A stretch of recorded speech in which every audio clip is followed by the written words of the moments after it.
my listeners would kill me if I didn't zoom in on The Office, and I'd kill myself. Let me tell you something. I mean, I think probably everyone tells you this. I'm like just one of the biggest fans of the show. And what's always intrigued me so much, Rainn, is the duality of Dwight. We hate him, but we love to hate him, but we love him. He's someone we love. He's quirky. He's obnoxious, but he's also noble. He's loyal. He's disciplined. And he's honestly like a lesson in spirituality. So I'm wondering how that hits for you.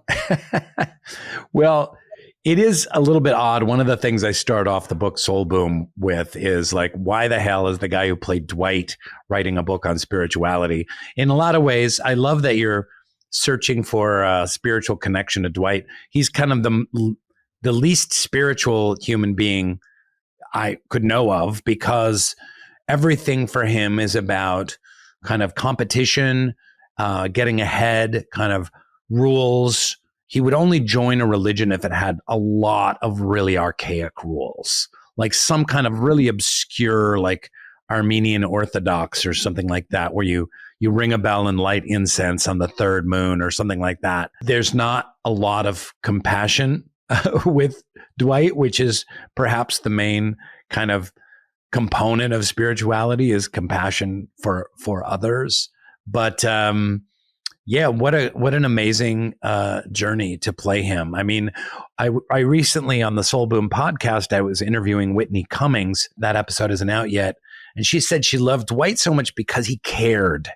You know, we see on TV so many characters that just don't care.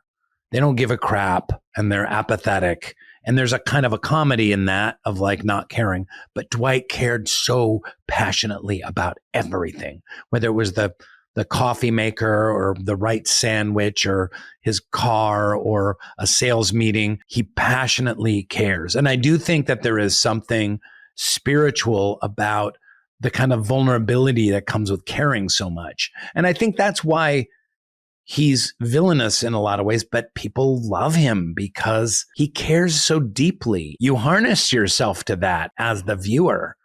He's not just being a dick. Like, he really puts his heart out, you know, into everything. And I think there's something captivating about that. I didn't plan it to be that way.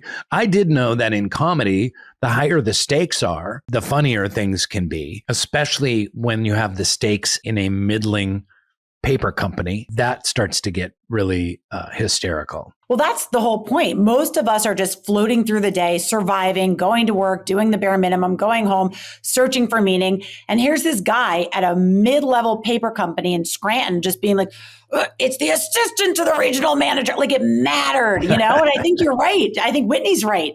That's really what it's about. As an actor at that time, I mean, it's such a beloved show and there had to be a lot of stress and pressure.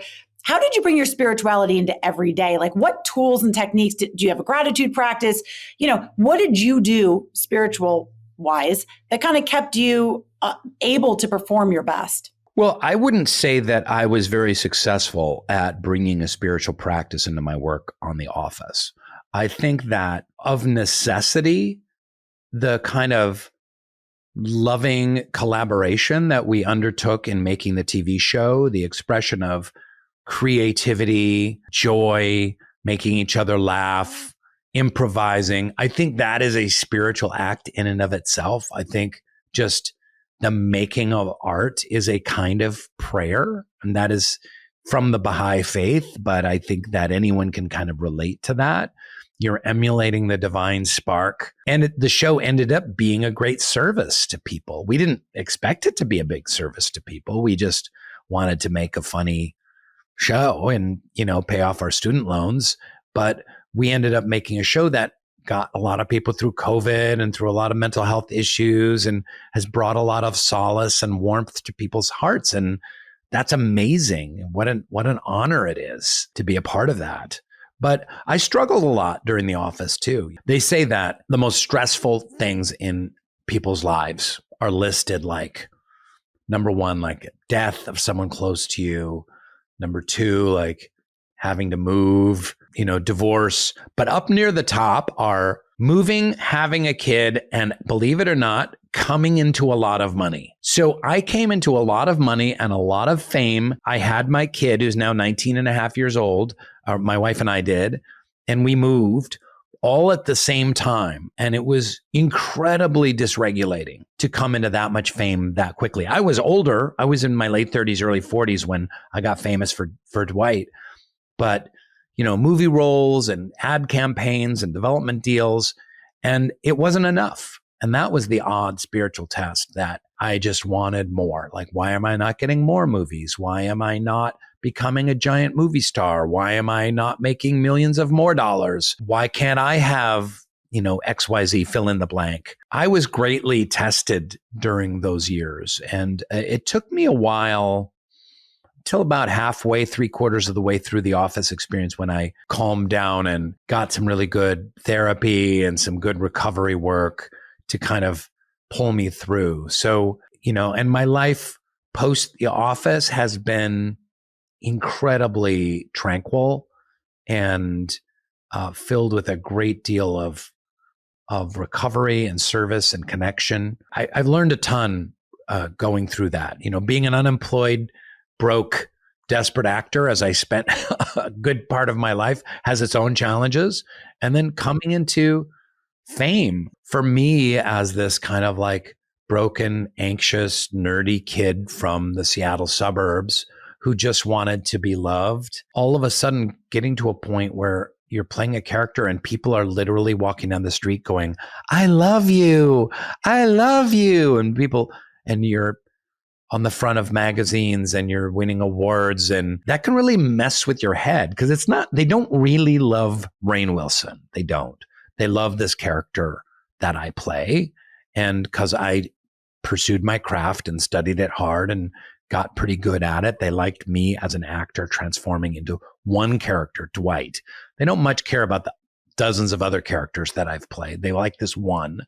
But that's not love. It's something else. It's appreciation for my craft. So I have to transform that all the time. Like, I love you. You don't understand. We love you so much.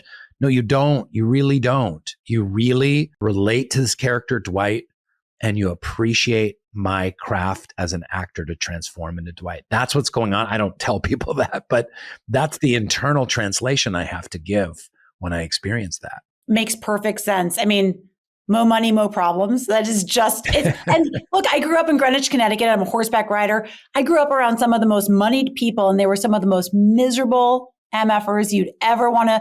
It's so sad. It's such a waste. But what you finally realize is fundamentally, it's an inside job. It just is. Yeah. So what I'm happy that my listeners will get to hear is that people might covet your position in this world. You've made it. You've done it.